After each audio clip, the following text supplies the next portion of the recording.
ஓ பரிசுத்த ஆவியே, என் ஆன்மாவின் ஆன்மாவே, உம்மை ஆராதனை செய்வேன். இறைவா ஆராதனை செய்வேன்.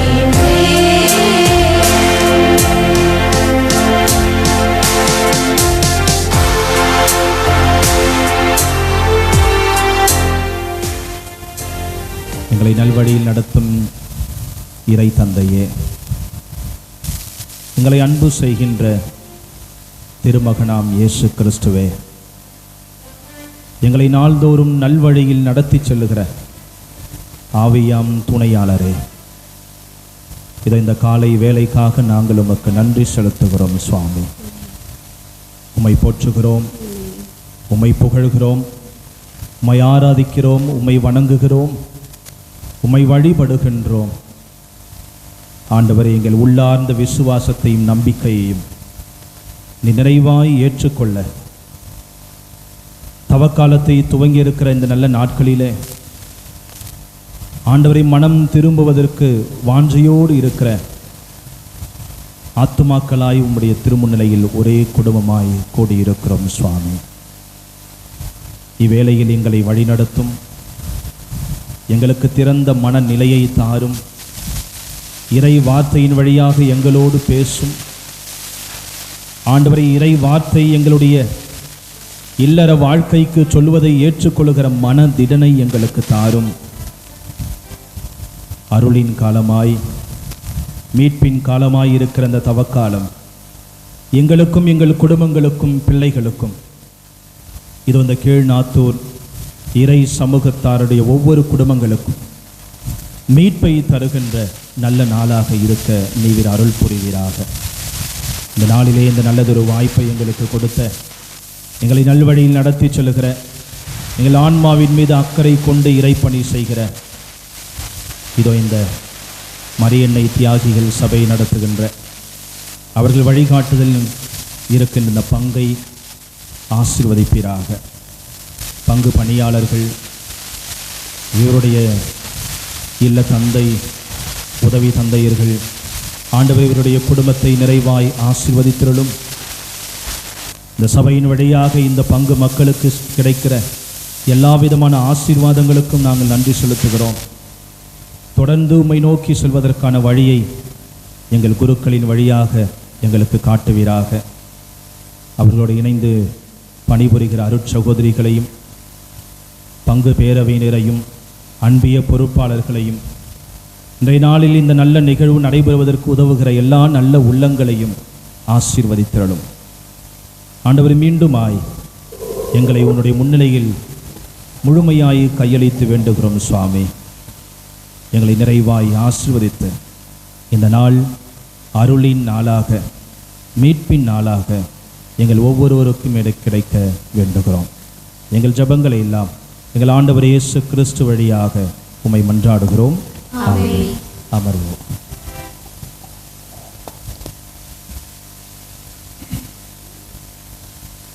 எல்லாம் நல்லா இருக்கிறீங்களா? நல்லா இருக்கிறீங்களா? எத்தனை பேர் சாப்பிட்டீங்க? எத்தனை பேர் சாப்பிட்டீங்க? நிறைய பேர் சாப்பிடாம வந்துருக்குறீங்க. நீங்கள் சாப்பிட்டீங்களா? Okay, very good. சாப்பிடாம சில பேர் நோன்பு இருக்கலாம். இந்த 40 நாளில் உண்மையிலேயே பாராட்டு, உண்மையிலேயே மிகுந்த நன்றி. இந்த நல்லதொரு வாய்ப்பை தந்தை, பங்கு தந்தை அவர்கள் உங்களுக்கும் எனக்கும் கொடுத்திருப்பதை நினைத்து, கீழ்நாத்தூர் பங்குக்கு இதான் முதல் முறை நான் வந்து போனதோடு இல்லாமல் இன்றைக்கி உங்களோடு ஸ்பெண்ட் பண்ணுற முதல் நாள். மகிழ்ச்சி. இந்த நல்லதொரு வாய்ப்பை தந்த பங்கு தந்தைக்கு மீண்டுமாய் நன்றி. இந்த தவக்காலத்தில் இன்னைக்கு எல்லா பங்குகளிலுமே இப்படி ஒரு தவக்காலத்தினுடைய ஒரு நாள் தியானம் நடைபெறுகிறது. இல்லை, நிறைய பங்குகளை அடுத்த வாரம் நாங்கள் இருக்கிற திருத்தல பங்கில் ஒரு நாள் தியானம். இப்படி எல்லா இடங்களிலுமே இந்த தவக்காலத்தினை ஒட்டி பல தயாரிப்புகளை பங்கு தந்தையர்கள் முன்னெடுத்து செய்து கொண்டே இருக்கிறார்கள். நிறைய பங்கு மக்களும் இதை வரவேற்கிறார்கள். நல்லா செய்யறதுக்கு ஆசைப்படுறாங்க, பங்கெடுப்பதற்கு முழு ஒத்துழைப்பும் கொடுக்குறாங்க. உண்மையிலேயே உங்களையும் நினைத்து மகிழ்கிறேன். நீங்களும் கொடுக்கிற ஒத்துழைப்பை நினைத்து நான் பாராட்டுகிறேன். இன்றைய நாளில் தவக்கால சிந்தனை நமக்கு சொல்ல விரும்புகிறது. கொஞ்சம் கொஞ்சமாக இந்த தவக்காலத்திலே இறைவன் கொடுக்கிற இறை வார்த்தைகளை கேட்பதோடு மட்டுமல்லாமல் இன்றைய நாளில் சிறப்பாக இறைவன் என்ன தருகிறாரோ அதை நாம் உள்வாங்க பழகிக்கொள்வோம். தவக்காலத்தினுடைய முதல் நாள், தவக்காலம் முதல் நாள் எதோடு தொடங்குகிறது? தவக்காலத்தினுடைய முதல் நாள் விபூதி புதன், திருநீற்று புதனோடு இந்த தவக்காலம் தொடங்குது. திருநீற்று புதனில் என்ன பண்ணுறாங்க? எல்லாருக்கும் என்ன பண்ணுறாங்க? சாம்பல் பூசுகிறாங்க இல்லையா? ஒரு ஊரில் பங்குக்கு போனதான் விபூதி பூசைக்கு போயிட்டு பூசையில் எல்லாருக்கும் சாம்பல் பூசுகிற நேரம் எல்லாரும் லைனாக வந்து நின்றாங்க. ஒருத்தர் மட்டும் ஒரு பூசையில் மட்டும் ஒரு மார்க்கமாக இருந்தார். இருக்கிறார், கொஞ்சம் வித்தியாசமாக. ஆனால் மாலைலாம் போடுறார், காவி உடையை ரெடியாக வச்சுன்னு எல்லாம் உடுத்துறதுக்கு தயாராக வச்சுன்னு அப்படி இருந்தார். அவரும் இந்த லைனில் அப்படியே வந்து நிற்கிறார். எல்லாரும் வந்து நெற்றியில் பூசுறதுக்கு எல்லாம் முன்னாடி வந்து நிற்கிறாங்க. எல்லாருக்கும் சாம்பல் பூசப்பட்டது. மனிதனே, நீ மண்ணாய் இருக்கிறாய், மண்ணுக்கே திரும்புவாய் அப்படின்னு சொல்லிட்டு பூசினார். உடனே ஒருத்தரா வர வர வர அந்த மனுஷனும் கிட்ட வந்தார். கிட்ட வந்து எல்லாருமே நெற்றியை காமிக்கும் போது இவரும் பழக தோஷத்தில் என்ன பண்ணிட்டார்? நாக்க காமிச்சிட்டார். நன்மை வாங்க வர மாதிரி நாக்க காமிச்சிட்டார். என்னடா பண்றது, இவர் நாக்க காமிச்சிட்டாரு. தூக்கி நிறுத்தினா கூட நாக்க தான் காமிக்கிறார் திரும்பி. சரி, அவர் நாக்கில் தான் விரும்ப, நாக்கிலே போடு, சிலுவையும் போட்டு சாம்பலை நாக்கிலே போட்டாகி போச்சு. பூசை முடிஞ்சு வந்தார். பூசை முடிஞ்சு வந்த ஒருபாடு அந்த மனுஷன் சண்டை போட்டார். என்ன சாமி, எவ்வளோ திமிர் இருந்தால் நீங்கள் எனக்கு நாக்கில் போட்டுருவீங்க சாம்பலை அப்படின்னு. ஏன்பா, பூசை முடிஞ்சு இப்போ தான் உனக்கு தெரிஞ்சா? இல்லை, போடும்போது எனக்கு ஒன்றும் தெரியல. அதை வாங்கி நான் அந்த பக்கம் வாயை மூடினம் பார்த்தீங்களா, உப்பு கரிச்சிச்சு எனக்கு. அப்போ தான் தெரிஞ்சு, அட வாங்கினது சாம்பல் நன்மை இல்லை போல அப்படின்னு. ஆனாலும் சாமி, தவக்காலம் இருந்தாலும் உன்னை விடுறேன், மாலை போட்டேன் அதனால உன்னை விடுறேன், அதனால் போங்க பரவாயில்ல அப்படின்னு சொல்லிட்டு போனார். தவக்காலம் எதை நமக்கு சொல்லுகிறது? யார் யாருக்கு எங்கே சிலுவை போடணுமோ அங்கே சிலுவை போட சொல்லுது.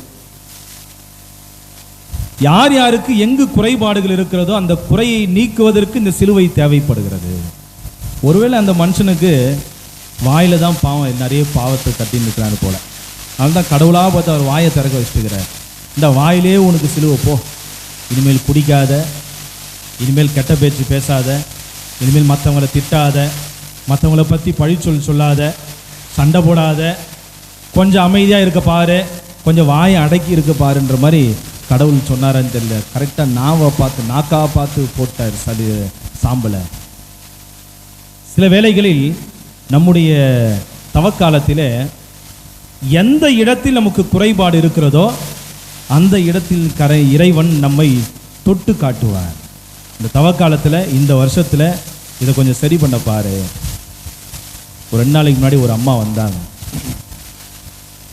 இந்த அம்மா எப்பவுமே நல்லா உடை உடுத்தி எப்பவுமே நல்லா நகைகள்லாம் போட்டுன்னு தான் வருவாங்க. ஆனால் இப்போ என்னடா பார்த்தா நகையே போடுறதில்ல ஒரு கொஞ்ச நாளாக.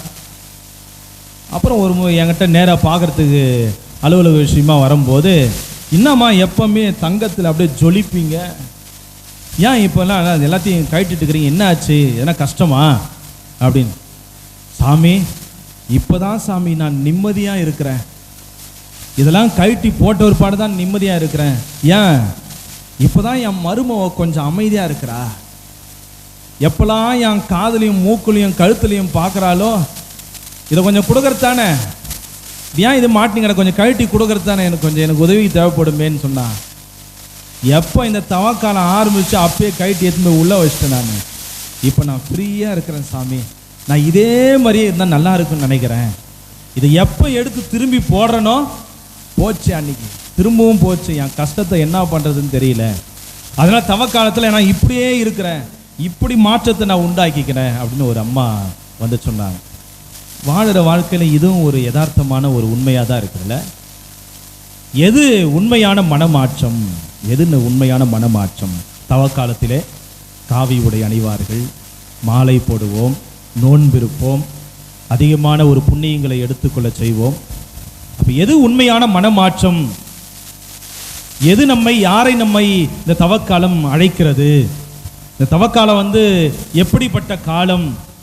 தவக்காலத்தினுடைய முதல் நாள் விபூதி புதனில் இரண்டாம் வாசகம் எதிலிருந்து எடுக்கப்பட்டது?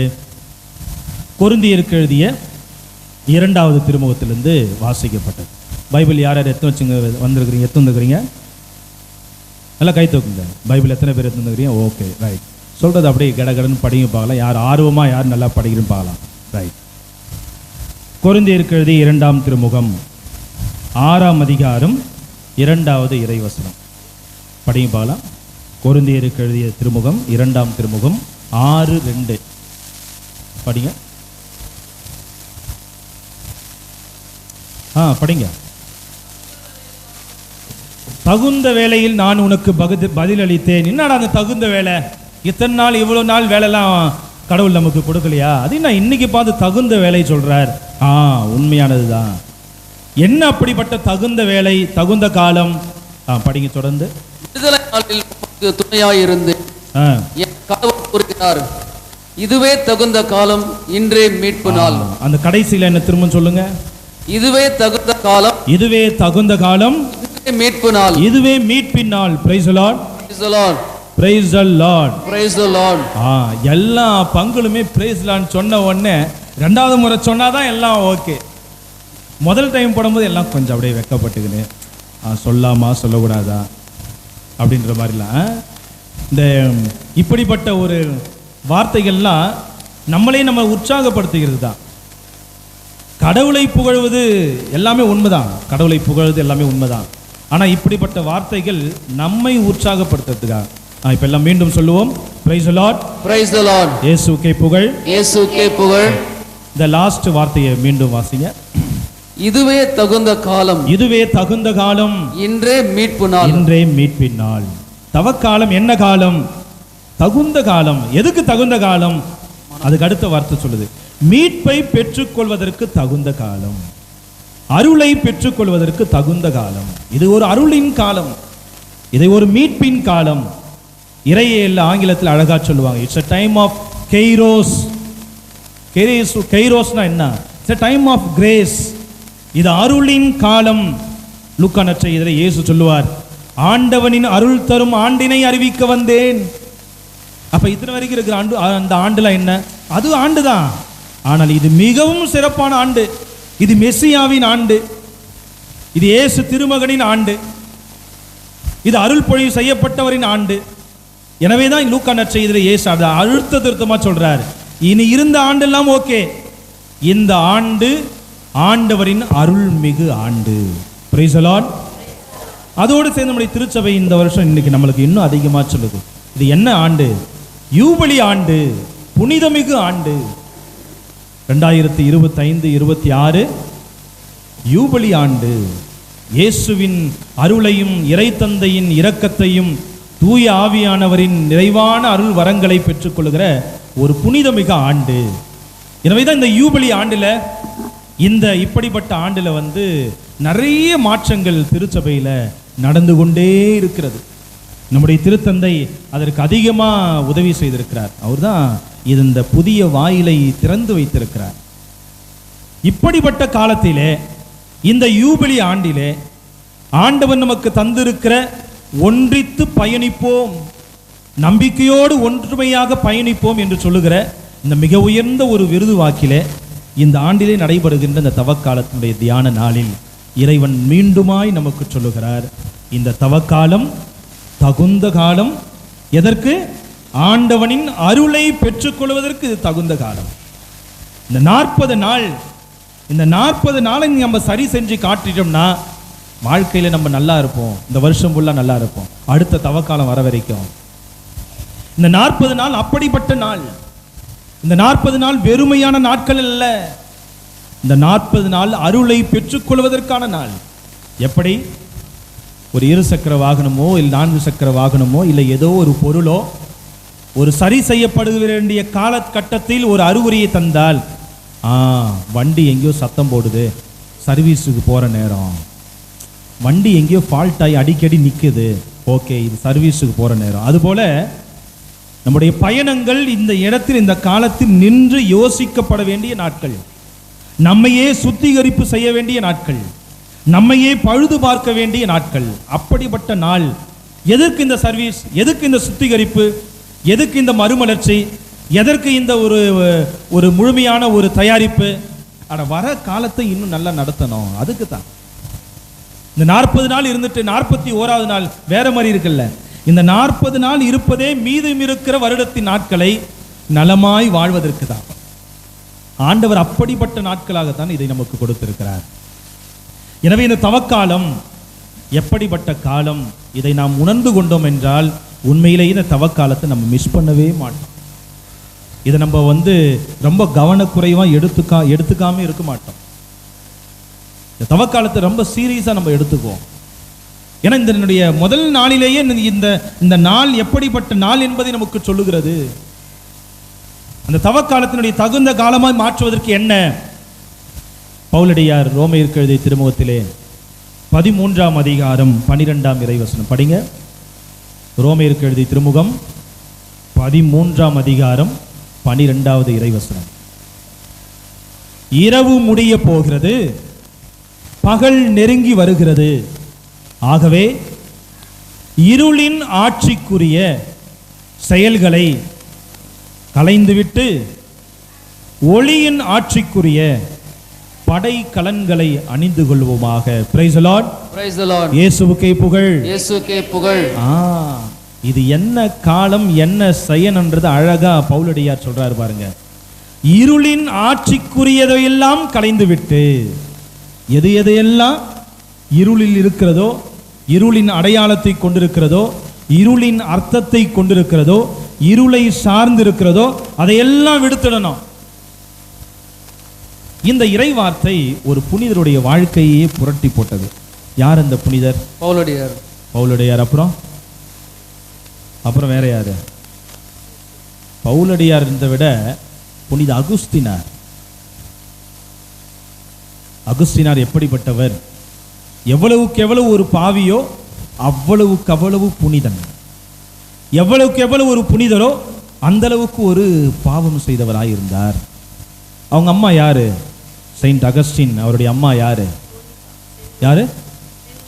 யாரோ சொன்ன வந்தீங்க, சொல்லுங்க. மோனிக்கம்மாள். அந்த குடும்பமே ஒரு புனிதராக மாறுச்சுன்னா என்ன காரணம்? இல்லை, அவர் வாழ்க்கையில் நடந்தது நாம் இந்த காலத்தில் நமக்கு தெரிஞ்சு கொள்ள வேண்டியது. அவங்க அம்மா மோனிக்கம்மாள். அவங்க குடும்பம் நல்லா மிகப்பெரிய குடும்பம் தான். அரண்மனையில் வாழ்ந்த குடும்பம். பணத்துக்கு பஞ்சமே இல்லை. அவ்வளோ சொத்து, அவ்வளோ பெரிய அரண்மனை. என்ன சுகபோகம் தேவை உடனே கிடைக்கும். யாருன்னா வானா வரப்போறான், போனா போறது, அவ்வளவு வேலையாட்கள், சுகபோகமான வாழ்க்கை. அதனால் அகுஸ்தினார் என்ன பண்றார்? அந்த காலகட்டத்தில் அவர் வாழ்ந்த வாழ்க்கையில் அவருடைய குடும்ப பொருளாதார பின்புலத்தில் என்னெல்லாம் செய்ய முடியுமோ செய்கிறார். எப்படிலாம் வாழ முடியுமோ வாழறார். அகுஸ்தினார் கண் கண்ட போக்கிலே, தன் உடல் போகிற போக்கிலே, கால் போகிற போக்கிலே எல்லா பாவங்களையும் செய்து விடுகிறார்.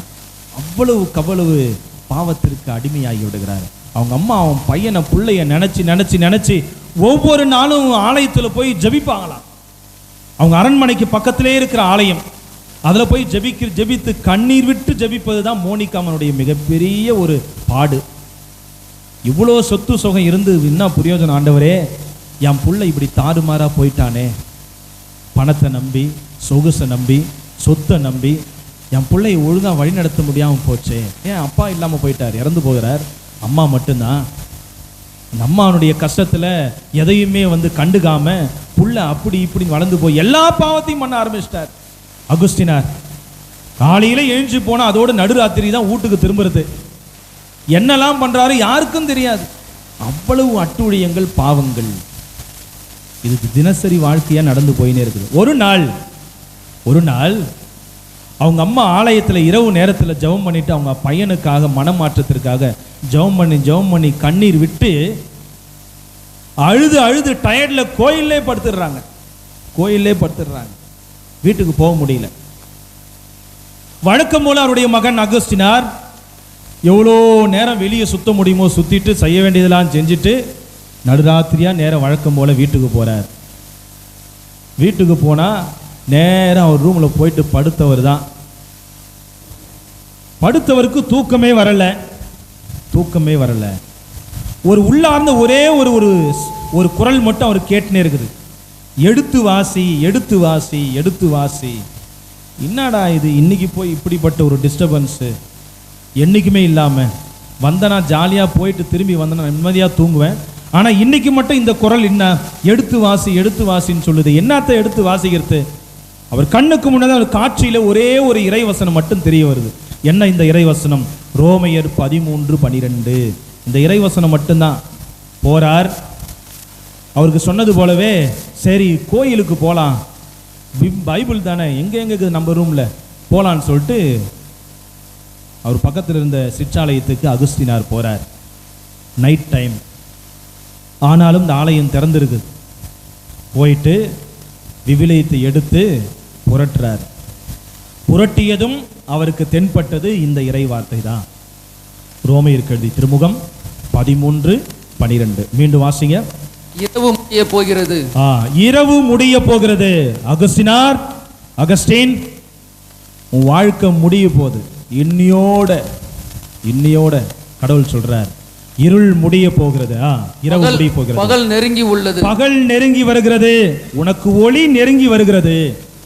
அடுத்து ஆகவே இருளின் ஆட்சிக்குரியதையெல்லாம் களைந்து விட்டு ஒளியின் ஆட்சிக்குரிய படைகலன்களை நீ அணிந்து கொள். இந்த வார்த்தையை படிச்சதும் அகஸ்தினாருக்கு என்ன ஆட்சின்னு தெரியல, ஓன்னு அழ ஆரம்பிக்கிறார். அந்த வார்த்தையை படிக்க அகஸ்தினார் வாழ்க்கையில் செய்த தவறுகளை எல்லாம், குற்றங்களை எல்லாம், பாவங்களை எல்லாம் நினைந்து அழ ஆரம்பிக்கிறார்.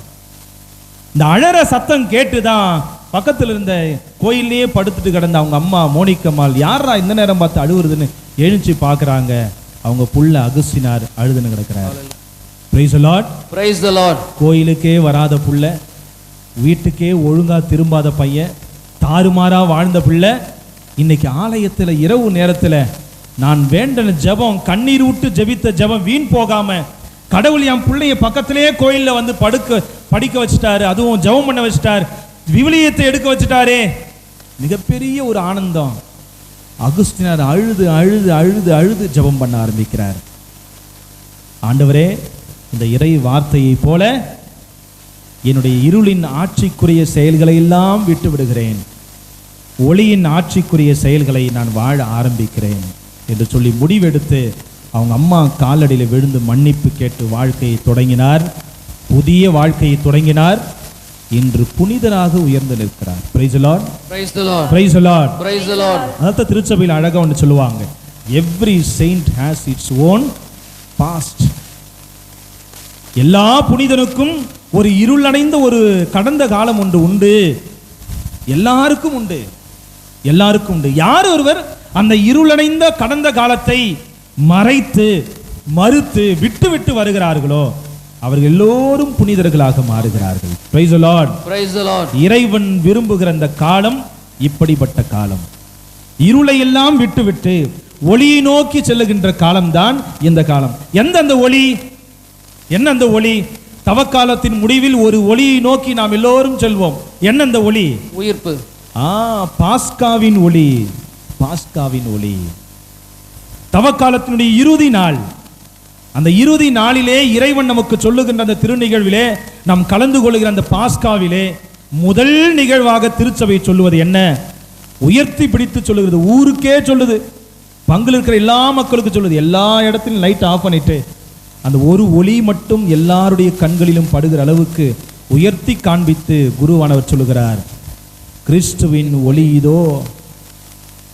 நம்ம எல்லோரும் அந்த ஒளியை நோக்கி தான் அந்த தவக்காலத்தில் வாழறதுக்கு பணிக்கப்பட்டிருக்கிறோம். பிரியமானவர்களே, எனவேதான் திருச்சபை இன்றைய நாளிலே திருத்தந்தை பிரான்சிஸ் வழியாக இந்த வருடத்தினுடைய தவக்கால செய்தியை நமக்கு அழகாய் சொல்லியிருக்கிறார். Journey together in hope. எதிர்நோக்கோடு நாம் ஒருமித்த பயணம் செய்வோம். அதை தான் இன்றைக்கு நம்முடைய மறைமாவட்ட ஆயர் அம்ப்ரோஸ் அவர்களும் எல்லா பங்குக்குமே ஒரு சுற்றறிக்கை தந்திருக்கிறார். தவக்கால ஒரு செய்தி மடலாக. என்ன அந்த மடல்? நாமும் திருச்சபையினுடைய திருத்தந்தையினுடைய அழைப்பிற்கு ஏற்றவாறு அந்த ஒருமித்த ஒரு எதிர்நோக்கை கொண்டு ஒற்றுமையாக ஒரே குடும்பமாக ஒருமித்தவர்களாக எல்லோரும் சேர்ந்து பயணிப்போம். அந்த பயணம் செய்கிற அந்த ஒரு நல்லதொரு நாளை தொடர்ந்த பயணத்தை தொடங்குகிற நாட்கள் தான் தவக்காலம். எழுந்துருங்க, போங்க, நடங்க, ஏஞ்சி போங்க, கொஞ்சம் யோசிங்க, இருக்காதீங்க, உட்காருங்க, ஏஞ்சி நில்லுங்க, என்ன நடக்குதுன்னு பாருங்க, சுத்தி முத்தி பாருங்க, குடும்பத்தில் என்ன நடக்குது, என் வாழ்க்கையில் என்ன நடக்குது, திருச்சபையில் என்ன நடக்குது, இந்த பங்குல என்ன நடக்குது, என் அன்பியத்தில் என்ன நடக்குது, என்னுடைய சொந்த வாழ்க்கையில் என்ன நடக்குது, ஏஞ்சி பார், கொஞ்சம் விழிப்போடு ஏஞ்சி பார் என்ன நடக்குதுன்னு. எழுந்திரிச்சிட்டு எங்க போகணுமோ அங்க போ, எங்க இருக்கணுமோ அந்த இடத்துக்கு போ. எப்படி? அந்த ஊதாரி தந்தையினுடைய அன்பை மறந்து கிடந்த அந்த பிள்ளையை போல அவன் அறிவு தெளிந்தவனாய் எழுந்து பார்க்கிறான். சுற்றுமுற்றும் பன்றிகள். ஆனா இந்த பன்னி கூட்டத்தில் இத்தனை நாள் இருந்திருக்கிறேன், இந்த பாவத்தையா செஞ்சிருக்கிறேன், என் நிலைமை எப்படிப்பட்ட, எவ்வளோ கெத்தா நான் வாழ்ந்தவன், நான் எவ்வளோ பெரிய மனுஷனா வாழ்ந்தவன், என் அப்பா என்ன பெரிய அரண்மனையில் இருக்கிறார், எனக்கு இல்லாத சொத்தா சுகமா, இப்படி வாழ்னா ஒருத்தர் ஆள் வந்து சாப்பாடு போறதுக்கு ஆள் இருக்குது, ஒரு வேலை செய்யறதுக்கு ஆள் இருக்குது, அரண்மனையில் வாழ்ந்த நான் இன்னைக்கு இப்படிப்பட்ட ஒரு நிலையில கிடக்கிறனே. எழுந்து பார்த்தான், சுற்றிலும் திரும்பி பார்க்கிறான், அவன் நிலையை உணர்ந்தான். எங்கு பயணப்பட வேண்டியமோ அங்கு பயணப்பட்டான். எங்க போனா? திரும்ப அவன் போய் வேலை கேட்க போனா, பண்ணி வேலை கேட்க இல்ல, யூ டர்ன் எடுக்கிறான். நான் மீண்டும் என் தந்தையின் இல்லத்திற்கு செல்வேன். அதுதான் இன்னைக்கு திருச்சபை திருத்தந்தை வழியாக நம்முடைய ஆயர் வழியாக நம்முடைய மறை மாவட்டத்திற்கு கொடுத்திருக்கிற குரல். எழுந்து பயணிப்போம், எதிர்நோக்கோடு ஒரு பயணிப்போம். அவனும் எதிர்நோக்கோடு தான் போறான். என் தந்தை என்னை ஏற்றுக்கொள்வார். அட என்ன அடிமையா கூட ஏத்துக்கிட்டோம்பா, பரவாயில்லை, ஏத்துக்கினா போதும். என் பிள்ளையா என்னை ஏத்துக்கலாம் கூட பரவாயில்ல, அவர் பிள்ளையா என்னை ஏத்துக்கலான்னு பரவாயில்ல, கொடுக்கிற சலுகை எல்லாம் கொடுக்கலான்னு பரவாயில்ல. I am happy that I go back. நான் திரும்பி போவதே எனக்கு மகிழ்ச்சி. என் தந்தையின் இல்லத்திற்கு எதிர்நோக்கோடு போவதே எனக்கு மகிழ்ச்சி. அதுதான் இந்த தவக்காலத்தில் நமக்கு கொடுக்கப்பட்டிருக்கிற மிக உயர்ந்த ஒரு அழைப்பு. எனவே இந்த தவக்காலம் நம் எல்லோருக்குமான ஒரு மனம் திரும்புதலை அழைக்குகிற காலம். எழுந்து நிற்போம் ஒரு பாடலோடு. மனம் திரும்பு மனிதா. நான் பாடுகிற பாடலை வாரிகளை எல்லாம். மனம் திரும்பு மனிதா, நற்செய்தியில் நம்பிக்கை கொண்டு மனம் திரும்பு மனிதா. வாசிங்க.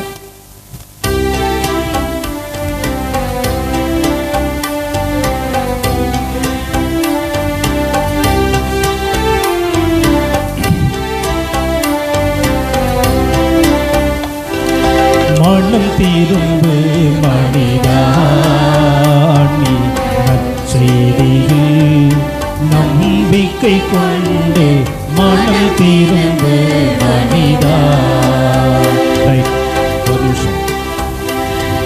எல்லோருமே இந்த வார்த்தைகளை திரும்பி கேட்டு கேட்டு பாடணும். சரிங்களா? அவங்க பாடல் அவங்க பகுதியாளர்கள் வந்து நமக்கு ஹெல்ப் பண்ணுறது தான். நம்ம எல்லாருமே சேர்ந்து பாடணும். பாடுற கேட்கிற வார்த்தைகளை நம்ம எல்லோரும் கேட்டு கொஞ்சம் ஃபாஸ்ட்டாக ஆரம்பிங்க. மனம் திரும்பு மனிதா, நீ நற்செய்தியில் நம்பிக்கை கொண்டு மனம் திரும்பு மனிதா. பாடுவோம்.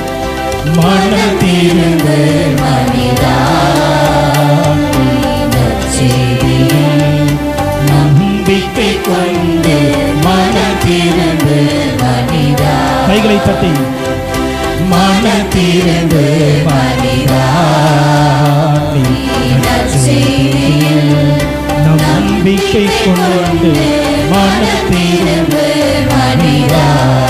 மீண்டுமாய் மனம் திரும்பு மனிதா,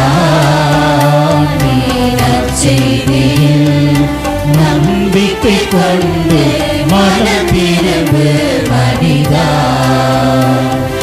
நீதிமான்களை அழைத்தன்று பாவிகளையே தேடி வந்தேன். நீதிமான்கள் அழைக்கன்று பாவிகளையே தேடி வந்தேன். இரக்கம் விரும்பும் இறைவன் நான், பலிகளின் விருப்பம் எனக்கில்லையே. இரக்கம் விரும்பும் இறைவன் நான், பலிகளின் விருப்பம் எனக்கில்லையே. மனம் திரும்பு மனிதா, நம்பிக்கை கொண்டு மனம் திரும்பு மனிதா. மீண்டுமாய் மனம் திரும்பு, மனம் திரும்பு மனிதா. நம்பிக்கை கொண்டு மனம் திரும்பு மனிதா. பிரிந்து சென்ற மகன் தானும் திரும்பி வந்தால் ஆனந்தமே.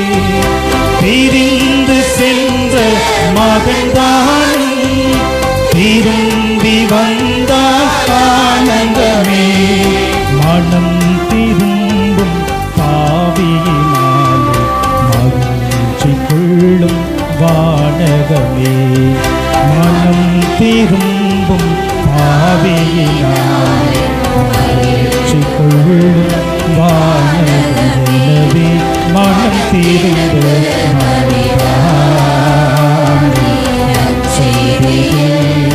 நம்பிக்கை கொண்டு மனம் திரும்ப மனிதா.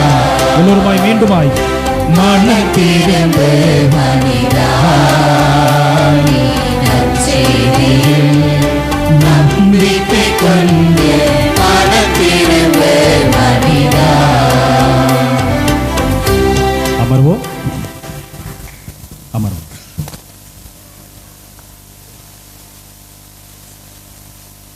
பாடல்களில் சும்மா நம்மளுக்கு தெரிஞ்ச பாட்டு கூட பாண்டு கிடக்கலாம் இல்லை? அன்பு செய்கிறேன், அன்பு கூறுகிறேன் இன்னும் அதிகமாய், அதே பாடுங்களாம். ஆராதிப்பினார். காலத்திற்கேற்ற பாடல் நமக்கு பாடத்தை சொல்லும் இல்லை? காலத்திற்கேற்ற பாடல் நமக்கு மன மாற்றத்திற்கு வழிவகுக்கும். காலத்திற்கேற்ற பாடல்கள் நமக்கு ஜெபிக்க தூண்டும். இந்த வார்த்தையினுடைய பாடலுடைய முதல் வரியே நம்மளை அடிச்சு போச்சு. அட மனம் திரும்புடா மனுஷா, மனம் திரும்புடா, மனம் திரும்பு, மனம் திரும்பி நற்செய்தியை நம்பு. அதுதான் என் தவக்காலத்தில் நம்ம எல்லோருக்கும் கொடுக்கப்பட்ட அழைப்பு இல்லை? எல்லோருக்கும் கொடுக்கப்பட்ட அழைப்பு அதுதான். விபூதி புதன் அன்னைக்கு சாமியார் சாம்பல் பூசறதுக்கு எல்லாருக்கும் கொடுக்கும்போது ரெண்டு இறை வார்த்தையை திருச்சபை நமக்கு சொல்லுது. ஒன்று என்ன? தொடக்க நூல் 3:19 படிங்க. தொடக்க நூல் 3:19. தொடக்க நூல் 3:19.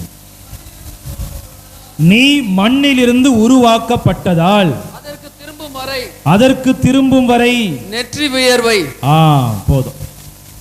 நம்ம எங்கிருந்து வந்திருக்கிறோம்? நம்ம எல்லாருமே எங்கிருந்து வந்திருக்கிறோம்? அட சத்தமா இருந்து வெக்கப்பட தேவையில்லை. நம்ம எல்லாருக்கும் ஒரு கரெக்டான பேர் வைக்கணும்னா என்ன பேர் வைக்கணும் தெரியுமா? என்ன பேர் வைக்கலாம்? மண்ணு. மண்ணு. மண்ணாங்கட்டி. வாதியார் பையனை பார்த்து மண்ணாங்கட்டே மண்ணாங்கட்டே அப்படின்னு சொன்னா போய் அவன் வீட்டில் போய் அவன் அப்பா அம்மா அத்தை மாமா எல்லாரும் இட்டுன்னு வந்துடுவான். இந்த வாதியார் என்ன மண்ணாங்கட்டின்னு சொல்லிட்டாரு. உடனே அவங்க அப்பாவும் கோவப்படுவார். என் பிள்ளைய பார்த்து எப்படி நீ மண்ணாங்கட்டின்னு சொல்லலாம்? இந்த ஸ்கூல்ல இருக்கக்கூடாது, நீ வெளியே போ, மன்னிப்பு கேளு. நம்மளும் யாருன்னா பார்த்து மண்ணாங்கட்டி அப்படின்னு சொல்லிட்டோன்னா கோவம் வரும் நம்மளுக்கு இல்லை? நம்ம எல்லாருக்குமே மண்ணாங்கட்டின்னு சொன்னால் கோவம் வரும். ஆனால் தவக்காலத்தினுடைய முதல் நாளே நம்மளை எல்லாரையும் என்னன்னு சொல்லுது? அட மண்ணாங்கட்டிங்களேன்னு சொல்லுது. அட மண்ணுக்குரியவர்களே, மண்ணுக்குரியவர்களே. நம்ம எல்லோரும் மண்ணுக்குரியவர்கள் தான். எப்படி? நம்மளை ஒரு மாதிரியா சொல்றதுக்காக இல்லை, நம்மளை குறைத்து மதிப்பிடுவதற்காக இல்லை, நம்முடைய உண்மையான இயல்பை கொஞ்சம் குறித்து காட்டுது. தவக்காலத்துக்கு வந்திருக்கிற முதல் நாள் நீ ஞாபகத்தை வச்சுக்கோ. இந்த தவக்காலம் எப்படிப்பட்ட நாள்? நாம் மண்ணுக்கு உரியவர்கள் என்பதை எடுத்து சொல்லுகிற நாள். அதனாலதான் தவக்காலத்தினுடைய விபூதி முதல்ல திருநீற்று பூசுகிற பொழுது குருவானவருக்கு அந்த பூசை புத்தகத்திலேயே கொடுத்திருக்கிறாங்க 2 இறைவசனம். ஒன்னு இந்த இறைவசனம், மனிதனே நீ மண்ணாக இருக்கிறாய், மண்ணுக்கே திரும்புவாய் அப்படின்னு சொல்லி பூசலாம். இன்னொரு இறைவசனம் இருக்குது, மார்க்கு நற்செய்தி 1ஆம் அதிகாரம் 15வது இறைவசனம் படிங்க. மார்க்கு நற்செய்தி 1:15. இந்த வசனம் இல்லாம இந்த வசனத்தையும் சொல்லலாம். என்ன வசனம்? காலம் நிறைவேறிவிட்டது, காலம் நிறைவேறிவிட்டது, இறையாட்சி நெருங்கி வந்து, இறையாட்சி நெருங்கி வந்து விட்டது. என்ன பண்ணணும்? அடுத்து மனம் மாறி நற்செய்தி, மனம் மாறி நற்செய்தியை நம்புங்கள், நம்புங்கள். Price the Lord, praise the Lord, praise the Lord, praise the Lord.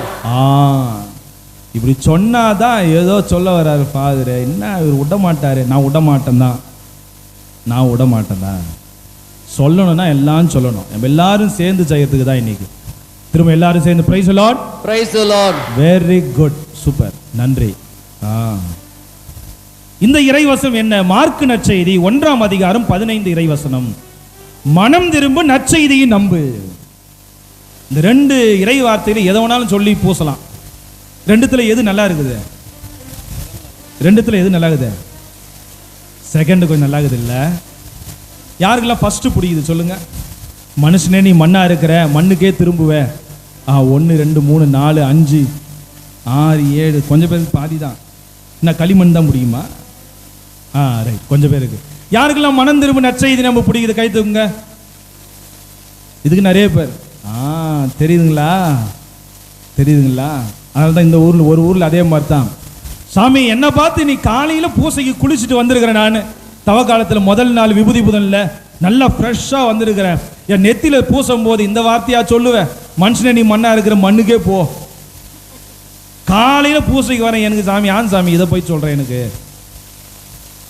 இல்லை இதை போய் சொல்லி ஏன் சாமி பூசுற? இன்னொரு வார்த்தை இருக்குது, அதை சொல். நற்செய்தி நம்பு, மனம் திரும்பு. இது கொஞ்சம் பரவாயில்ல, ஏன்னா இதுல ஒரு ஆப்ஷன் இருக்குது மாதிரி இருக்குதுல்ல. அட யாருக்கு தெரிய போகுது நான் நற்செய்தி நம்புறதும் மனம் திரும்புறதும்? யாருக்கு தெரிய போகுது? யாருக்கும் தெரியாது. ஆனா மண்ணுக்கு போன்னு சொன்னா கூட ஐயோ காலையில என்னடா இப்படிப்பட்ட அபசகுணமா பேசுறாரு. பிரியமானவர்களே, இந்த 2 இறை வார்த்தைகளுக்கும் மிகவும் முக்கியமான ஒரு அர்த்தம் இருக்கு. ஆன்மீக ஒரு ஆன்மீக அர்த்தமும் இல்லாம திருச்சபை சொல்லாது இல்ல. திருச்சபை சொம்மாவா சொல்லும், இந்த வசனத்தை சொல்லி பூசுப்பா அப்படின்னு சொல்லுது நம்மளுக்கு. இந்த 2மே என்ன? தவக்காலம் நமது இயல்பை உணர்கிற காலம். முதல் கருத்து அதுதான் இன்னைக்கு நான் உங்களுக்கு சொல்றது. தவக்காலம் நம்முடைய இயல்பு என்ன? நம்முடைய இயல்பு என்ன? அதுதான் இன்னைக்கு நான் முதல் கருத்தா உங்களுக்கு பகிர போறேன். என்ன நமது இயல்பு? நமது இயல்பு நாம் மனிதர்களாக இருக்கிற நாம் மண்ணுக்குரியவர்கள் என்று சொல்லுகிற இயல்பு. அதனால் நம்ம எல்லாம் ஒரு மாதிரியானவங்களா? நம்ம எல்லாம் ஒரு மாதிரி ஒரு தரம் குறைந்தவர்களா? மண்ணுன்னு சொன்னா இந்த மண்ணு இல்லை, நம்ம இல்லை. மண்ணு இல்லைன்னா நம்ம எல்லாம் இந்த சுனிதா வில்லியம்ஸ் மாதிரி அப்படியே பறந்துன்னு கிடப்போம். கால் இப்படி, கை இப்படி. பாவம் அந்த அம்மா விண்வெளியிலிருந்து திரும்பி வர முடியாம இவ்வளோ கஷ்டப்பட்டுங்கிறாங்க. இந்த மண் இருக்கிறதால தான் நம்ம இங்கே நிற்கிறோம் இல்லை. புவி ஈர்ப்பு விசை இருக்கிறதால தான் நம்ம எல்லாம் இங்கே உலாத்தினுங்கிறோம். இந்த மண்ணில் நம்ம பண்ணுற அட்டு இங்கே ஆடுறது இருக்குது. இந்த மண் இல்லைன்னா அவ்வளோதான், அவன் ஆட்டெல்லாம் அடங்கிடும். அவன் எங்கேயோ கிடப்பான், ஆகாயத்தில் அப்படியே எங்கேனா பறந்து கிடப்பான். எங்கே போகிறான்னு அவனுக்கே தெரியாது. ஒரு பாவம் பண்ண முடியாது, ஒரு தப்பு பண்ண முடியாது, அட்டுழியும் பண்ண முடியாது. அவன் மட்டும் ஆகாயத்தில் அப்படியே சம்மனசு மாதிரி இருப்பான். இந்த மண்ணு பாருங்க, நம்மள எல்லாரும் நிற்க வச்சு உட்கார வச்சு படுத்துற பாடு இருக்குதே. ஆனா சொல்றாங்க இன்னைக்கு மனிதர்கள் மண்ணுக்குரியவர்கள் எப்படிப்பட்டவர்கள்? தொடக்க நூல் 2:7 சொல்லுங்க, படிங்க பார்க்கலாம். தொடக்க நூல் 2:7. அப்பொழுது ஆண்டவராகிய கடவுள் நிலத்தின் மண்ணால் மனிதனை உருவாக்கி அவன் நாசிகளில் உயிர் மூச்சை ஊத மனிதன் உயிர் உள்ளவன் ஆனான். ஏதோ ஒரு மண்ணை எடுத்து செய்கிறார் கடவுள். மண்ணை எடுத்து செஞ்சு அந்த மண்ணிலிருந்து மனுஷனை உருவாக்கி அவனுக்கு ஒரு உயிரை கொடுத்து, ஏன் ஆண்டவர் இப்படிப்பட்ட ஒரு செயல்? எல்லாருக்குமே வார்த்தையிலே சொன்ன கடவுள், ஒளி உண்டாகட்டும், மரம் உண்டாகட்டும், யானை போகட்டும், சிங்கம் வரட்டும், பறவை வரட்டும், நிலம் உருவாகட்டும், கடல் உருவம், வார்த்தையிலே சொன்ன கடவுள் ஏன் மனுஷனுக்கு மட்டும் ஒரு மண்ணை எடுத்து செஞ்சு கிஞ்சி அவனை? காரணம், கடவுள் அந்த அளவுக்கு கவனம் செலுத்தினார். எவ்வளோ மைனூட்டா செய்ய முடியுமோ, எவ்வளோ கவனத்தோடு செய்ய முடியுமோ, எவ்வளோ ஆத்மார்த்தமோடு செய்ய முடியுமோ, எவ்வளோ அன்போடு செய்ய முடியுமோ அந்த அளவுக்கு எடுத்து கொஞ்சம் கஷ்டப்படுறார். அவனை கஷ்டப்பட்டு உருவாகிக்கிட்டு இப்ப என்ன பண்றாரு கடவுளை? அவரு கஷ்டப்பட்டுங்கிறார். அடா பாவி! நம்முடைய இயல்பை உணர்கிற காலம் என்ன? நாம் மண்ணுக்குரியவர்கள். ஆனால் மண்ணுக்குரியவர்கள் எப்படிப்பட்டவர்கள்? இன்னொரு இயல்பு நமக்கு உண்டு. வெறும் மண்ணு மட்டும் நம்முடைய இயல்பா? அடுத்த இயல்பு என்ன? தொடக்க நூல் 1:26 படிங்க. தொடக்க நூல் 1:26. அப்பொழுது கடவுள் மானிடரை நம் உருவிலும் நம் சாயலிலும் படைப்போம், உருவாக்குவோம். இல்ல, கடவுள் 2 விதமா நம்மளை அழகா படைச்சிருக்கிறார். ஒன்னு அவருடைய சாயல், இன்னொன்னுடைய ஒரு உருவம். உருவத்துக்கு தான் ஆண்டவர் மண் எடுக்கிறார். சாயலுக்கு ஆண்டவர் என்ன பண்றார்? அவர் உயிர் மூச்சை ஊதுகிறார். Praise the Lord, praise the Lord, praise the Lord. நாம் மண்ணுக்குரியவர்கள் என்றாலும் கடவுளின் இயல்புக்கு உரியவர்கள், கடவுளினுடைய அன்புக்கு உரியவர்கள், கடவுளுடைய குணத்தை கொண்டவர்கள். கடவுள் எந்த அளவுக்கு அதை செய்யறார் பாருங்க. மனுஷனுக்கு வெறும் மண்ணை மட்டும் கொடுக்கல, கடவுள் கூட சேர்ந்து கொஞ்சம் குணத்தையும் கொடுக்கிறார். என்ன கொடுக்கிறார்? அன்பாயிரு, என்ன போல பண்பாயிரு, என்ன போல பக்தியாயிரு, என்ன போல விசுவாசத்தோடு இரு, என்ன போல இரக்கத்தோடு இரு, என்ன போல அடுத்தவங்களை மன்னிச்சு வாழு, என்ன போல அடுத்தவங்களை ஏற்று வாழு, நல்லா வாழு, நல்ல குணங்களை உனக்கு கொடுக்கிறேன். கடவுள் 2 இயல்பை நமக்கு கொடுத்திருக்கிறார். மண்ணுக்குரிய இயல்பு, நல்ல மனதுக்குரிய இயல்பு. அதுதான் இந்த தவக்காலம் நமக்கு உணர்த்த போகுது. அதுதான் இந்த தவக்காலம் நமக்கு உணர்த்துது. நாம் இந்த இயல்பை உணர வேண்டிய காலம். நாம் எப்படிப்பட்டவர்கள்? அதனால தான் சாம்பலை பூசுறாங்க. எடுத்து மண்ணு சாம்பலா போற நம்முடைய உடல், மண்ணா போற நம்முடைய உடல். அதுக்கு தான் இது. வேற எதனா எடுத்து பூசி இருக்கலாமே. இல்லை, பூசத்தையும் பூசு, நல்லா ஒரு பேரன் வழியா பூசுங்க சாமி. தவ காலத்தில் திருச்சபை நமக்கு சும்மா ஒன்று நமக்கு செய்யலை. ஒவ்வொரு செயலையும் ஆன்மீகத்தையும், மிகப்பெரிய ஒரு ஆன்மீகத்தை உள்ளடக்குகிறது. அந்த ஆழத்தை நம்ம உணர்ந்தோம் என்றால் அந்த செயலை நம்ம உண்மையாலவே நம்ம அதிகமாக கவனத்தோடு நம்ம பெற்றுக்கொள்வோம். ஏன் அன்னைக்கு எல்லாருமே வராங்க, குட்டி குசுமானந்து நாளைக்கு அன்னைக்கு ஆடு ஆயா வரைக்கும் எல்லாம் வா, விபூதி பூதன் வருது, எல்லாம் கோயிலுக்கு போ, எல்லாம் போய் பூசினு வா. அன்னைக்கு கோயில் அப்படி ரம்பி வழியும். ஆனால் எங்கடா இருந்தாங்க இத்தனை நாள்? எங்கடா இருந்தீங்க? சாமி இந்த பங்கு தான் சாமி, மாலை போட வந்துருக்கிறேன் சாமி, சாமி இந்த பங்கு தான் சாமி, விபூதி வாங்க வந்திருக்கிறேன் சாமி. எல்லாருமே வருவான். எல்லாருமே வந்து அந்த நாளில் அப்படிப்பட்ட ஒரு அழைப்பை பெற்றுக்கொள்கிற நாம் இந்த நாளுடைய சீரியஸை உணர்ந்தா அதை இன்னும் எவ்வளோ அழகாக நம்ம செய்வோம். இந்த நாட்களை எப்படி பயன்படுத்துவோம்? இந்த தவக்காலம் எப்படிப்பட்ட காலத்தை நமக்கு நோக்கி செல்கிறது? நாம் மண்ணுக்குரியவர்கள் தான், ஆனால் அதே நேரத்தில் நாம் விண்ணுக்கும் உரியவர்கள். பிலிப்பியருக்கு எழுதிய திருமுகம் 3ஆம் அதிகாரம் 20வது இறைவசனம் படிங்க. பிலிப்பியருக்கு எழுதிய திருமுகம் 3:20. நமக்கோ விண்ணகமே தாய்நாடு. Praise the Lord, praise the Lord, praise the Lord, praise the Lord. சேத்பட்டில் பங்குல இருக்கும்போது அவங்க கல்லறை தோட்டத்தில் அழகா எழுதியிருப்பாங்க இந்த வசனத்தை. எனக்கு ரொம்ப பிடிச்ச வசனம் அது. இந்த கல்லறை தோட்டத்தில் இருக்கிற எல்லா நம்பிக்கையாளர்களும் போறவங்க வரவங்க எல்லாருக்குமே அந்த அழகா இறைவசனம் இருக்கு. என்ன இறைவசனம்? நமக்கோ விண்ணகமே தாய்நாடு. நாம் இங்க கொஞ்ச நாளைக்கு தான், எல்லாருக்கும் பெர்மனன்ட் ஹவுஸ் விண்ணகம் தான். இங்க நம்ம சும்மா ஆடலாம், வரலாம், போகலாம், எப்படி வேணாலும் இருந்து வாழலாம், எப்படி வேணாலும் வாழ்க்கையை முடிக்கலாம். ஆனால் நம்ம எல்லோருமே திரும்பி போக வேண்டிய இடம். பிலிப்பியருக்கு திருமுகத்தில் பவுலடியார் அழகா சொல்றார், நாம் எல்லோரும் விண்ணகத்திற்கு உரியவர்கள், நாம் எல்லோரும் புதிய ஆதாமான கிறிஸ்துவுக்கு உரியவர்கள். அதுதான் ராயப்பர் அழகா சொல்றார், அவருடைய திருமுகத்தில் அழகா சொல்றார். என்ன சொல்றார்? இந்த தவக்காலத்தில் தீமோத்தேயுக்கு எழுதிய 2ஆம் திருமுகம் எடுங்க. தீமோத்தேயுக்கு எழுதிய 2ஆம் திருமுகம் 2ஆம் அதிகாரம் 11-12 படிங்க. தீமோத்தேயு 2ஆம் அதிகாரம் 11 நாம் அவரோடு இறந்தால் அவரோடு வாழ்வோம். எங்க வாழ்வோம்? இயேசு எங்க இருக்கிறார்? கிறிஸ்து எங்க இருக்கிறார்? இறந்த பிற்பாடு விண்ணகத்தில் இருக்கிறார். அதான் ராயப்பர் அழகா சொல்றாரு பாருங்க, நாம் அவரோடு இறந்தால் நாம் அவரோடு வாழ்வோம். எப்படி? உயிர்த்து வாழ்வோம். Praise the Lord. Praise the Lord. உயிர்த்து வாழணும், அதுதான் நமக்குரிய இயல்பு. நாம இங்கதான் மண்ணு தான், ஆனால் நாம் எல்லோரும் விண்ணகத்துக்கும் உரியவர்கள். இந்த 2 இயல்பையும் நாம் உணர வேண்டிய காலம்தான் இந்த தவக்காலம்.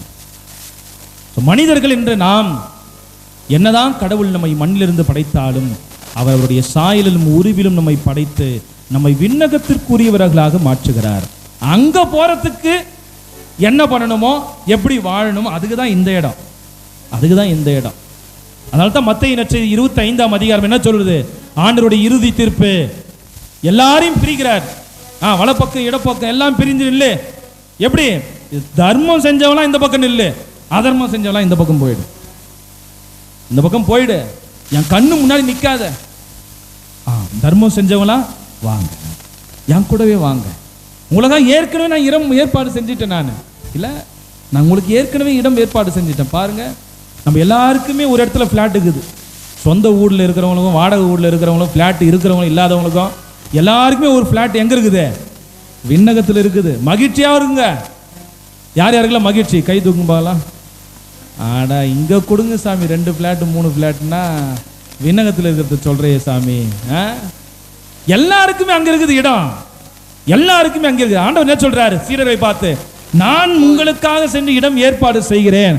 போய் யாருன்னா கையில் காலை ஊழ்ந்துரு, எவனா ரியல் எஸ்டேட்டுக்காரன் கையில் காலை ஊழ்ந்து, ஏமா என்னை நம்பி இவ்வளோ பேர் இருக்கிறாங்க, கொஞ்சம் இடம் கொடுப்பா. கடவுள் நமக்காக பரிந்துரைத்து ஆண்டவருடைய வலப்புறத்தில் அமர்ந்து நமக்காக ஒரு இடம் ஏற்பாடு செய்கிறார். ஏன்? நம்ம எல்லாருமே அங்கே போகணுன்றதுக்காக தான். அந்த இடத்துக்கு போகிறதுக்காக இந்த மண்ணில் வாழற இந்த வாழ்நாட்களில் எங்கெங்கெல்லாம் நம்மளுக்கு அங்கங்கே சரி பண்ண வேண்டிய நேரம் இருக்குதோ அதையெல்லாம் இந்த நேரத்தில் சரி பண்ணி அங்கே போகிறதுக்குள்ளே நம்ம கொஞ்சம் ரெடி ஆகிடணும். அங்கே போகிறதுக்குள்ளே நம்ம ரெடி ஆகிடணும். எப்போ ரெடி ஆகணும்? என்றைக்குமே ரெடியாக இருக்கணும். யாருக்கு தெரியும் இன்னைக்கு? நான் இன்னைக்கு கத்தி போச வைக்கிறேன், நாளைக்கு ஏன் சாமி அப்படி சொல்கிறேன்? இல்லை கேட்குறேன், நீங்கள் எல்லாருக்குமே தான் கடவுளின் குறிக்கிற காலத்தை யார் அறிவார்? இல்லை, கடவுள் கூப்பிடுற காலத்தை யார் அறிய முடியும்? யாராலையும் முடியாது. ஆனால் கூப்பிடுவதற்கு முன்னதாக கடவுள் நமக்கு இவ்வளோ வாய்ப்பு கொடுக்குறாரு, இவ்வளோ காலங்களை கொடுக்குறாரு, இப்படிப்பட்ட தவக்காலத்தை நமக்கு கொடுத்துருக்கிறாரு. அதை நம்ம சரிவர செய்தோம் என்றால் உண்மையிலேயே இந்த நாள் நமக்கு நல்லா இருக்கும். இந்த நாட்களில் உண்மையிலேயே ஆண்டவருடைய அருளை பெற்றுக்கொண்டு நாம் நலமாய் வாழ்வோம்.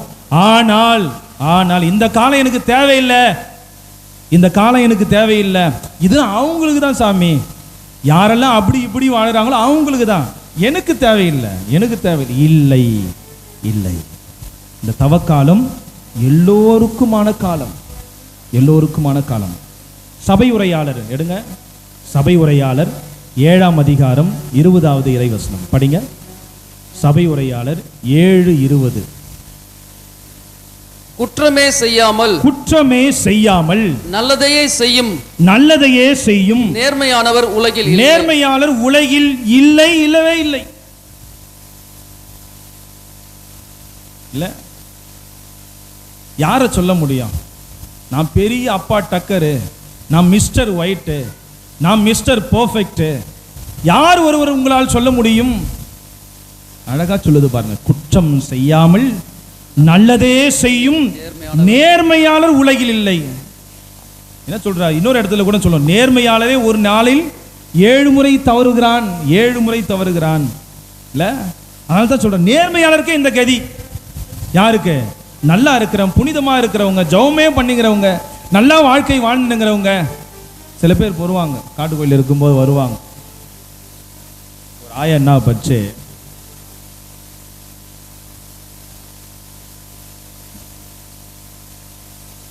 இங்கே இல்லை, வேலூரில் இருக்கும்போது தவக்காலத்தில் எல்லா வெள்ளிக்கிழமையும் சிலுவை பாதை நடக்கும்போது பாவசயத்தினை கேட்கறதுக்கு எல்லாம் உட்காருவோம். அப்போ முதல் வாரம் ஒரு ஆயா வந்துச்சு. ஆயா சாமி, நான் பாவமே செய்யலை சாமி, நான் என்ன பண்ண போகிறேன் இந்த வயசில்? சரி ஆயா, ஆமாம், என்ன இப்போ அதுக்கு அப்போ எதுக்கு வந்த? ஜெபம் பண்ணிட்டா உனக்கு? இல்லை, ஒரே ஒரு பாவம் பண்ணிட்டேன் சாமி. என்ன பாவம் ஆயா பண்ணனே? தவசு காலத்தில் முட்டை சாப்பிட்டேன் சாமி. ஆயா என்ன ஆயா, நான் சொல்கிறேன், ஒரு முட்டை என்ன 2 முட்டை சாப்பிடு. நீ இருக்கிற உடம்புக்கு இப்படியே கிடக்கிற, தயவு செஞ்சு நீ 2 முட்டை சாப்பிடு. திருச்சபை ஒன்றும் சொல்லாது. நீலாம் ரொம்ப வயசானவங்க, உனக்குலாம் எக்ஸப்ஷன் இருக்குது, விதி விலகு இருக்குது, நீ சாப்பிடு ஆயா, அதெல்லாம் ஒன்றும் பாவம் இல்லை. அப்படியா சாமி? ரொம்ப நல்லது சாமி. சரி. அடுத்த வாரம் வெள்ளிக்கிழமை உட்காந்தேன் பாவம் செய்யணும். ஒருத்தராக வராங்க. திடீர்னு பார்த்தா அந்த ஆயாவும் நிற்குது. என்னடா இது, திரும்ப வந்து நிற்கிறாங்க, ஒரு வாரத்தில் திரும்ப வந்து நிற்கிறாங்க. வந்தாங்க. சாமி, நான் பாவியாக இருக்கேன் சாமி, நான் என்ன சாமி தப்பு பண்ண போகிறேன்? நான் ஒரே ஒரு தப்பு தான் சாமி பண்ணிட்டேன். என்ன ஆயா பண்ணிட்டேன்? முட்டை சாப்பிட்டேன் சாமி. ஏன் ஐயா, போன வாரம் தானே சொன்னேன், நீ ஒரு முட்டை இல்லை ஐயா 2 முட்டை கூட சாப்பிடு, ஏன்னா உன் உடம்பு அப்படி இருக்குது, நீ நல்லா சாப்பிடு ஐயா, அதில் ஒன்றும் பாவம் இல்லை. இல்லை சாமி, அதில் ஒரு தப்பு நடந்து போச்சு சாமி. ஏன் என்ன கேட்காம கொள்ளாம பக்கத்து வீட்டு கோழி வந்து என் வீட்டில் முட்டை விட்டு போச்சு, அந்த முட்டையை எடுத்து சாப்பிட்டேன், அந்த முட்டையை எடுத்து சாப்பிட்டேன் சாமி, அதான் சாமி பாவம். ஓ அப்படி வரியா நீ? சரி சரியா, பரவாயில்ல, ஓகே, பாவத்தை மன்னிச்சு, கவலைப்படாத, போயிட்டு வா. பிரியமானவர்களே, தவக்காலம் நம்ம எல்லாரையுமே பாவிகள் என்று உணர்த்துகிற காலம். ஒருவேளை இல்லை, சில நேரங்கள் எப்படி தெரியுமா, நம்ம அன்னைக்கு விபூதி வாங்கிக்கினேன் அப்படியே காலத்தை ஓட்டிட்டு ஈஸ்டருக்கு அப்புறம் ஒரு நல்ல வத்தி வாங்கிக்கின்னு இன்னும் கிடக்கிறது முடிச்சுட்டு எடுத்த உடனே கறி கடை போகிறது வாங்கி நல்லா சாப்பிட்டு சூப்பர், தவசு காலத்தை அழகாக பண்ணிட்டேன். தவசு காலங்களிலே தவக்காலம் நம் எல்லோருக்குமான காலம். யாருமே இங்கு விதிவிலக்கல்ல, யாருமே தன்னை அப்படின்னு சொல்லிக்கவும் முடியாது. இது எனக்கு இல்லை ஆண்டவர், அவங்களுக்கு தான் அவ்வளோ பண்றாங்களே, அவங்களுக்கு தான் சான். நீதிமொழிகள் 20வது அதிகாரம் 9வது இறைவசனம் படிங்க. நீதிமொழிகள் 20:9. என் இதயத்தை தூயதாக்கி விட்டேன், நான் பாவம் நீக்க பெற்று தூய்மையாய் இருப்பவர் என்று யாரால் சொல்ல முடியும்? சொல்ல முடியுங்க, யாரால் சொல்ல முடியும்? சில பேர் என்ன சொல்றது தெரியுமா, நான் பாவம் செய்யறதுன்னு போன மாட்டேன், நான் இங்க இருந்தே ஸ்ட்ரெயிட்டா ஆண்டவருக்கு லெட்டர் போடுவேன், மெசேஜ் போடுவேன் வாட்ஸ்அப்பில், இங்கிருந்து ஸ்ட்ரெயிட்டா ஆண்டவரே பார்த்துங்க, உங்க போனை திறந்து பாருங்க, எல்லாத்தையும் நான் அறிக்கிட்டுட்டேன், அங்கிருந்தே எனக்கு ஜெபம் பண்ணி எனக்கு ஆசீர்வாதம் கொடுத்துருங்க. நான் என்னத்துக்கு பங்கு சாமி 2 மற்ற சாமி 2 பாவம் செய்து போனோம் இல்லை? இன்னைக்கு சொல்றது பாருங்க, இறை வார்த்தை சொல்லுதுங்க, யார் ஒருவர் உங்கள் இதயத்தை தூயதாக்கி விட்டேன், நான் பாவம் நீங்க பெற்றவன் என்று யாரால் உங்களால் சொல்ல முடியும்? நம்மளே நம்மளை பத்தி சொல்லிக்கலாமா? சொல்ல முடியாது. யோவான் எழுதிய முதல் திருமுகம் 1ஆம் அதிகாரம் 6வது இறைவசனம் படிங்க. இந்த திருமுகம் வந்து எனக்கு ரொம்ப பிடிச்ச திருமுகம், யோவான் எழுதிய முதல் திருமுகம். இந்த யோவான் எழுதிய முதல் திருமுகமே அன்பின் திருமுகம் என்று சொல்வாங்க. அன்பின் திருமுகம், எபிஸ்டல் ஆஃப் லவ். என்ன சொல்ல வரார் யோவான்? 6ஆம் அதிகாரம் 1ஆம் அதிகாரம் 6வது இறைவசனம் படிங்க. கடவுள் அனுப்பிய ஒருவர் இருந்தார், அவர் பெயர் யோவான். அவர் சான்று பகருமாறு வந்தார், அனைவரும் தம் வழியா நம்புமாறு அவர் ஒளியை குறித்து சான்று பகர்ந்தார். ஓகே, அப்புறம் அவர் அந்த ஒளி அல்ல, மாறாக ஒளியை குறித்து சான்று பகர வந்தார். அனைத்து மனிதரையும் ஒளிர்விக்கும் உண்மையான ஒளி உலகிற்கு வந்து கொண்டிருந்தது. ஒரு நிமிஷம்,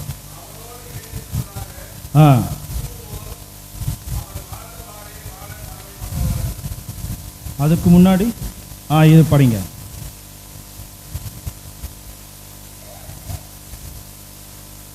நாம் இருளில் நடந்து கொண்டு, அந்த வசனம் படிங்க. எத்தனாவது வசனம் அது? 1 யோவான் 6, அதுதான் படிங்க, அதுதான் சொன்னேன் நான். ரைட், படிங்க. நாம் இருளில் நடந்து கொண்டு நல்ல நல்ல வார்த்தை, நல்லா கவனிங்க. நாம் இருளில் நடந்து கொண்டு அவரோடு எனக்கு நட்புறவு உண்டு என்று சொல்லுவோமாகில், எப்படி நாமெல்லாம் நான் டெய்லியும் பூசைக்கு போறேன், நான் டெய்லியும் ஜெபமாலை சொல்றேன், அதனால கடவுளை நானும் பயங்கர ஃப்ரெண்டு, நாங்கள் 2 பேரும், எனக்கு அவருக்கு நல்ல நட்புறவு, நாங்கள் 2 பேரும் நல்ல ஃப்ரெண்டு மாதிரி பேசிக்குவோம். ஆனா எப்படி வாழ்க்கை, எப்படி வாழ்க்கை வந்து அதை நீ கேட்கக்கூடாது. நான் தான் டெய்லியும் பூசைக்கு போறேன்னு, நான் நல்லா வந்தானே, அதான் நான் டெய்லி நல்லா இருக்கிறேனே, அப்புறம் நான் நல்லா வந்தானே சொல்றாரு பாருங்க. நாம் இருளில் நடந்து கொண்டு கடவுளோடு எனக்கு நட்புறவு உள்ளது என்று சொல்லுவோமாகில், என்னது அடுத்த வார்த்தை? நாம் பொய்யராவோம். நாம் பொய்யர்கள், ஃப்ராட் என்றார். ஆங்கிலத்தில் அதான் உண்மையான வார்த்தை, ஃப்ராட். ஏமாத்தக்கூடாது கடவுளை. நம்ம நான் இருளில் நடப்பேன், நான் இருளில் நடப்பேன், ஆனா நான் ரொம்ப சுத்தமானவன். ஏன் சொல்லு, நான் கடவுளுக்கு எனக்கு ரொம்ப நெருக்கம் இருக்குதுப்பா. ஆனா சொல்றாரு இயேசு, அடா நீ இருளில் நடந்து கொண்டு ஏன்னா என் பேரை சொல்லி இப்படி அசிங்கப்படுத்துற? நாம் இருளில் நடந்து கொண்டு கடவுளோடு நமக்கு நட்புறவு என்று என்போமாகில் நாம் பொய்யர்கள், நாம் பொய்யர்களாகும். we are fraud. அடுத்த இறைவசனம், 8வது இறைவசனம் படிங்க. ஆனால் பாவம் நம்மிடம் இல்லை என்போமாகில் நம்மையே நாம் ஏமாற்றிக் கொள்கிறோம். praise the lord, praise the lord, praise the lord, praise the lord. எத்தனை மணிலிருந்து நான் கத்தி பேசுறேன், நானே இவ்வளவு சத்தமா பேசுறேன், உட்கார்ந்து இருக்கிற உங்களுக்கு என்ன? praise the lord, praise the lord. very good, நன்றி. அப்பதான் எனக்கு அப்படியே எனர்ஜி வரும். இப்ப பாருங்க, இன்னும் ஒரு 3 மணி நேரம் உங்களுக்கு வைப்பேன், அதுக்கு 5 மணி வரைக்குமா சாமி, இன்னும் எனக்கு எனர்ஜி கடவுள் கொடுப்பார். Right right. நம்மிடம் பாவம் இல்லை என்போம் ஆகில், என்கிட்ட பாவமே இல்லை. நான் அந்த ஆயா வந்து சொல்ற மாதிரி, என்ன சாமி நான் பாவம் பண்ற போற இந்த வயசுல போய் நம்ம வந்து அப்படியே செல்ஃப் ப்ரொக்ளமேஷன் பண்ணிக்கிறது, நாமளே நம்மளுக்கு சர்டிஃபிகேட் கொடுத்தது, நான் என்ன பாவம் பண்ணிக்க போறேன், அவ போய் பாவம் செய்யறா பேர், அவ கண்டிப்பா செஞ்சாகணும், ஒன்று நான் 10 கூட செய்யிட்டாவா, அவன் போறானா அவன் கண்டிப்பா போய் ஆகணும், நினைச்சேன் அவன் போவான்னு சொல்லிட்டு. இவர் சொல்லுவார் உட்காந்துங்க, இவர் போறவங்களுக்குலாம் சர்டிஃபிகேட் கொடுத்துன்னு இருப்பார். நம்மிடம் பாவம் இல்லை என்போம் என்றால் நம்மையே நாம் ஏமாற்றிக் கொள்கிறோம். எப்படி பாருங்களேன், நம்மளை நாம ஏமாத்திக்கிறோம். அடுத்த இறைவசனம் படிங்க. மாறாக அப்படி செய்யாம என்ன சொல்றார், அப்படி தயவு செய்து செய்யாதீங்க, மாறாக நம் பாவங்களை நாம் ஒப்புக்கொள்வோம் என்றால் கடவுள் நம் பாவங்களை மன்னித்து குற்றம் அனைத்திலுமிருந்தும் நம்மை தூய்மைப்படுத்துவார். praise the lord, praise the lord, praise the lord, praise the lord. இயேசுவுக்கே புகழ், இயேசுவுக்கே புகழ், இயேசுவுக்கே நன்றி, இயேசுவுக்கே நன்றி. Very good. இந்த போர்டிங் பசங்களும் இந்த சின்ன பிள்ளைங்களும் இருக்கிறது பார்த்து நல்லா அப்படியே சூப்பரா சொல்றாங்க. வெரி குட், நல்லா சொல்றாங்க. கை தட்டு. அவங்களுக்கு ஒரு எனர்ஜி. என்னையே புகழ்ந்திருந்தா என்ன அர்த்தம், அவங்களையும் கொஞ்சம் புகழ்ந்தா இருந்தா பிள்ளைங்களுக்கும் புகழ்ந்தா தான் பிள்ளைங்க நல்லா உற்சாகமாக இருப்பான். நான் பாட்டு பாடும்போது இங்கே ஒருத்தன் கையை தட்டினாம்பாரு, அடிச்சு போட்டு நான் 2/4 பாடுறேன், நான் மணந்துரும் இவன் அடி இழுத்து தட்டுறான், நான் எங்கேயோ இழுத்துன்னு பாடணும் போல ஆயிடுச்சு எனக்கு. அவன் அடி சாணி தட்டுற மாதிரி டமால், ஏய் நீ நல்லா பாடுறியா, நான் உன்னை விட்டுருவேனா அப்படின்ற மாதிரி ஒருத்தன் இங்கே கை தட்டினான். Very good. இன்னைக்கு இந்த இறைவார்த்தை அழகா சொல்லுது பாருங்க.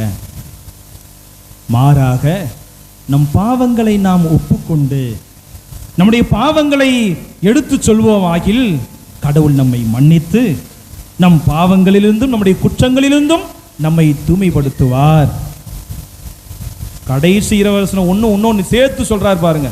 இதையும் சொல்லிட்டு இன்னொரு இறைவசனம், 10வது இறைவசனம் படிங்க. நாம் பாவம் செய்யவில்லை என்போம், நாம் பாவம் செய்யவில்லை என்போமாகில் அவரை பொய்யராக்குவோம். கடவுளையே நாம் பொய்யராக்குகிறோம். அடா பாவி, கையை தூக்கி எங்க வச்சா பாத்தியா நீ, அங்க கட்சி இங்க கட்சி இங்க லாஸ்ட்ல என்னையே கட்சிட்டியடா அப்படின்ற மாதிரி கடவுள் சொல்றார்.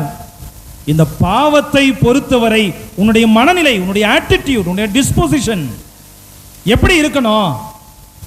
இல்ல நான் பாவமே செய்யல, நான் போய் பாவம் செய்யலாமா, நான் தான் இந்த ஊர்ல அப்படியே பயம் அப்பாட்டாக்குறேன், நான் தூய்மையானவன், என்னிடம் பாவமே இல்லை, அப்படி நம்மையே நாம் நியாயப்படுத்தி கொள்வோமாகில் கடைசியில யாரை பொய்யராக்குறோம்? கடவுளையே பொய்யாக்குகிறோம். Praise the Lord. Praise the Lord. Praise the Lord. Praise the Lord. அப்படி என்னத்துக்கு? அப்படி எதுவுமே இல்லைன்னா என்னத்துக்கு நம்ம இன்னொரு திருவருட்சாதனம்? வேலை இல்லாம இன்னொரு திருவருட்சாதனம், 7 திருவருட்சாதனத்துல ஒரு திருவருட்சாதனம் என்னது? அப்படியே பாம்பு எப்படி இருங்க, கேள்வி கேட்ட உடனே அப்படி ஆமா அப்படியே உள்ள எடுத்துக்கிற மாதிரி பாப்பா பயப்படுது. 7 திருவருட்சாதனம் பாவ செய்யறதை பத்தி ஒரு திருவருட்சாதனம் என்னடா சொல்லிட்டு நான் கேள்வியிலே பதில் ஒப்புரவு இது சொல்லிட்டோம். என்னடா இதுக்கு தான் முன்னாடி உட்காரக்கூடாதுன்றது அப்படின்னு நினைக்கிறாங்க. அப்படிலாம் இல்லை. ஒப்புரவு அருட்சாதனம் இல்லையா? அந்த ஒப்புரவு அருட்சாதனமே தேவையில்லையே. நம்ம பாவம் செய்யணும் பண்ணணும், நம்மளால பாவம் இல்லை அப்படின்னு நம்ம எல்லாரும் நம்மளை நியாயப்படுத்திக்கணும்னா ஒப்புரவு அருட்சாதனம் எதுக்கு?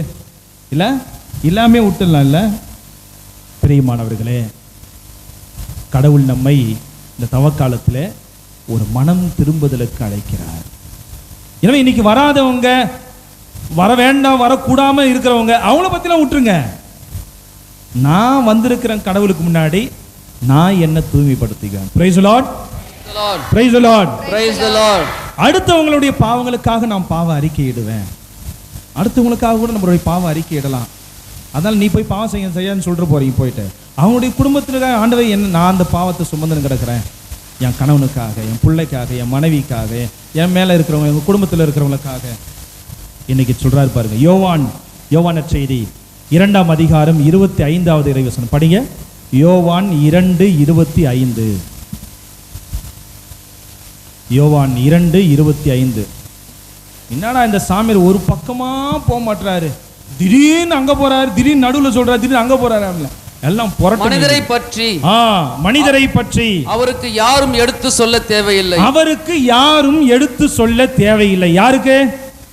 எனக்கு. யாருக்கு? எனக்கு. பங்குசாமி இருக்கா? எனக்கு. கடவுளுக்கு மனிதரை பற்றி, நம்மை பற்றி, உங்களை பற்றி, உன்னை பற்றி கடவுளுக்கு எடுத்து சொல்ல தேவையே இல்லை. அடுத்த வார்த்தை என்னது? ஏனெனில் மனித உள்ளத்தில் இருப்பதை அவர் அறிந்திருந்தார். Praise the Lord. Praise the Lord. கடவுளுக்கு எல்லாமே தெரியும். உன் பீரோல SBI பேங்க்ல, கனரா பேங்க்ல, ICICI பேங்க்ல மூடி மூடி மூடி லாக்கருக்குள்ள வச்சிருந்தா கூட கடவுளுக்கு தெரியும். கடவுள் பெரிய பேங்க் மேனேஜர். கடவுள் அதெல்லாம் நாம் பார்க்கறது இல்லை.